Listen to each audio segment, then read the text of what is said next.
I am about to show you guys everything you need to know for how to set up an enclosure for a B.hamorri, otherwise known as a Mexican red-knee tarantula. This is my stupidly huge setup.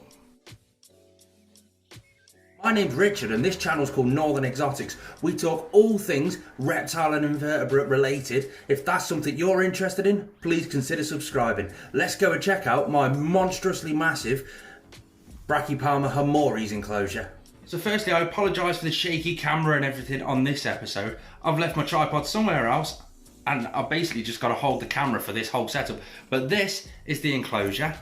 It's a 3 foot wide Viv Exotics vivarium, which is a huge enclosure for a species of this calibre. Normally these are only kept in little tiny plastic tubs. My theory, along with the whole of this channel, is all to do with reptile and animal enrichment. If you're just sat at home inside your little living room, you're watching the telly, by the end of the day you're going insane, absolutely mental. I don't want that to happen to my animals, so that's why it's so big. Believe it or not, she actually makes use of this whole enclosure. And otherwise, unlike most other tarantula keepers, because this is so big and it's in a room where the temperature varies so much, we actually have this on heating as well. It's rigged up just on a heat mat on one side of the enclosure because they're cold-blooded species and they need to thermoregulate their entire body. It's set up on a Mini Stat 100. If you want to have a look at these more in detail, there's links in the description down to my Amazon shop.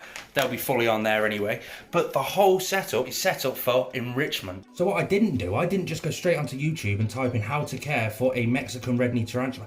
I physically went onto Google, found out exactly where they come from in the wild, and then I went further into the research on that. So I checked out the temperature on the right side of the Rio Balsas River, because this species wasn't a species until I think it was 1997. They were originally called the B.smithi. That got separated, I think it was 97, I'm not sure. Stick it in the comment section below, let me know if any of you guys know anything different.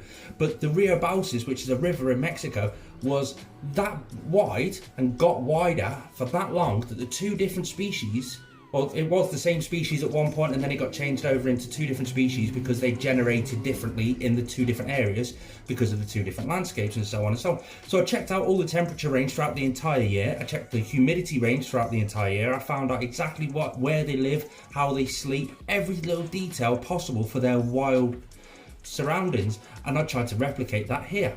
Just as we go into the enclosure, you've got a water dish there. Now I've put the water dish on the cold side so it doesn't evaporate. You've got a hide just down there, loads of cork barky sort of stuff, branches for it to climb, and believe it or not, it actually does climb and sit up on top of there. Just loads of little obstacles for it to climb over, different enrichment. There she is, all the way down the bottom there. She's got a hide there, and she's got a hide that she's in at the minute. She's also got that skull right over there in the back corner, just there, and that's basically her enclosure. The hot side is over there, and the cold side is over this sort of side. So through the research that we did for the Mexican red-knee tarantula, we found out that they live in burrows in the wild. Now I assume that's because they want to get out of the heat, so we've added the extra few little hides and little burrows and deep little ditches for her to go into if she wants. She hardly ever uses them. She's always out and about, walking around, climbing the background. Believe it or not, they live on cliff faces and rock faces in the wild. They make their burrows out of little rodent burrows, and that's where they hide out. They come out, ambush the prey if they want. If they get really, really hungry, they will sit on the outside of the actual burrow and then pounce anything that goes past. It's absolutely fascinating the amount of research that we've done and what we've learned through doing that kind of research. So we feed her mainly on locusts. Let's have a look, see if she'll take one for us on the camera. I don't think she will. Oh God, she took it straight away. Check that out.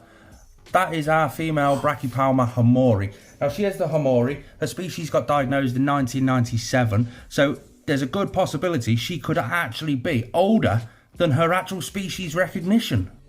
Because the females of this species, the Mexican red-knee tarantula, the B.hamorri, have been known to last up to 30 years, whereas the males, they tend to only last around about 5 years. Now I put that down to general breeding purposes, because the males, they'll get up to maturity, they'll breed the females, they'll actively go out hunting for the females, they will breed, and then 9 times out of 10, the female will eat the male. So chances are that's probably one of the reasons why they're genetically only able to get to around about 5 years old, whereas the females can get to up to about 30 years old. But while we are talking about the age of tarantulas, if you're thinking about getting a Mexican red-knee tarantula female, One thing you really need to think about is, can you accommodate that animal for its entire life?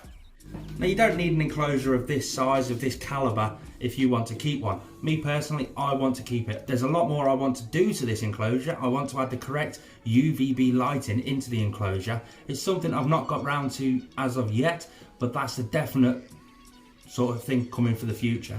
We're also going to add in a lot more live plants. We did have live plants in this enclosure. However, with it being a cocoa fibre substrate, it didn't really last very long. You see, because the cocoa fibre substrate just really isn't good enough to sustain plants. It's got no nutritional value in the substrate for the plants. Check that out. She's an adult female, fully grown, and she looks tiny in this enclosure.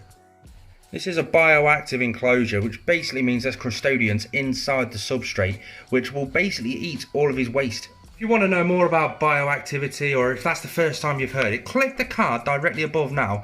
That'll take you straight through to a video to explain exactly what bioactivity is. And that right there is our entire Mexican red-knee tarantula's enclosure. Set up with loads of hides, loads of buried sticks, loads of different textures, loads of different areas for her to walk around. She absolutely thrives in this enclosure. If you found any information that you've liked out of this video, please hit the thumbs up button. If you want to know how the enclosure was built, click on that video up there. And down here, just a playlist on how you can breed your own live food if you fancy learning that too. Thanks for tuning in. If you've enjoyed it, hit that subscribe button. Peace.